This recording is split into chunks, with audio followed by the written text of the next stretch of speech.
आणि आता सविस्तर बातमीपत्र।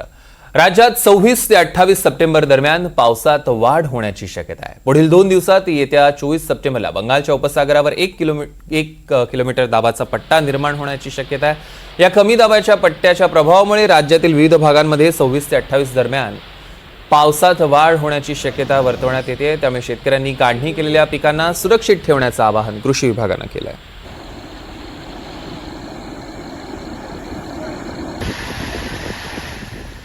हा पाऊस मराठवाड्यामध्येच का पडतोय, तिथली आकडेवारी काय आहे आणि एकूणच आत्ताची परिस्थिती काय आहे आपण जाणून घेणार आहोत। पुणे वेधशाळेचे हवामान तज्ज्ञ SD सानप यांच्याकडून काय परिस्थिती म्हणजे मराठवाड्यामध्ये किती असा पाऊस पडतोय आणि एकूणच त्याची सरासरी कशी आहे। ओके, ॲक्च्युली मराठवाडा हा पर्जन्यछायेच्या प्रदेशामध्ये येतो आणि कम्पेअर टू किनारपट्टीचा प्रदेश तिकडे नक्कीच पाऊस कमी पडत असतो दरवर्षी।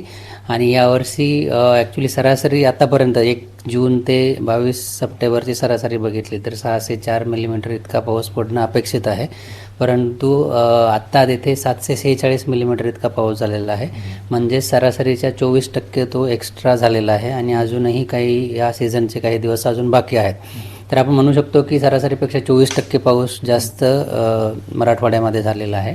येस, आत्ताची जी परिस्थिती आहे त्यानुसार असं वाटतं की हा परतीचा पाऊस आहे किंवा हा जो पाऊस तुम्ही जसं सांगितलं की अजूनही बरसणार आहे, त्याच्यामुळे अजून काय परिस्थिती होऊ शकते आणि कितपत त्याची टक्केवारी वाढू शकते। येस, ॲक्च्युली हा परतीचा पाऊस तर नाही आहे। जसं मी सांगितलं की मान्सून महाराष्ट्रातून 10 म्हणजे सरासरीचे जर बघितलं ऑन अन ॲव्हरेज 10 ऑक्टोबर नंतर तो महाराष्ट्रातून परततो आणि संपूर्ण देशातून तो 15 ऑक्टोबरच्या दरम्यान परतत असतो दरवर्षी, किंवा मग 1-2 दिवस इकडे तिकडे होत असतात किंवा व्हेरिएशन्स असतात त्याच्यामध्ये।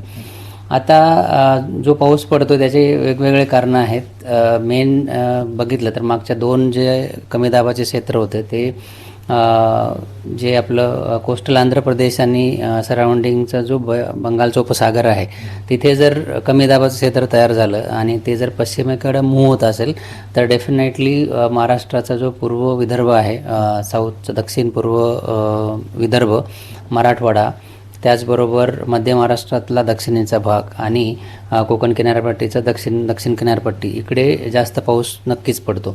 आणि अशा 3 सिस्टम्स ज्या आहेत, 3 कमी दाबाचे क्षेत्र जे आहेत ते ह्या रिजनवरून जाताना आपल्याला दिसलेले आहेत। त्याआधी मागच्याच आठवड्यातली एक सिस्टम आहे आणि त्याआधी 2दा अशी परिस्थिती दिसून आलेली आहे। आणि अशीच परिस्थिती आपल्याला आता 27, 26, 27, 28 आणि 29 हे 3 ते 4 दिवस आहे, येणारे 26 ते 29 तारीख, यावेळीसुद्धा अशीच परिस्थिती दिसून येण्याची चान्सेस आहे। कारण एक कमी दाबाचं क्षेत्र तयार झालेलं आहे आणि ते अजून इंटेन्स होण्याची शक्यता आहे आणि त्याची मुवमेंट पश्चिमेकडेच असण्याची शक्यता आहे।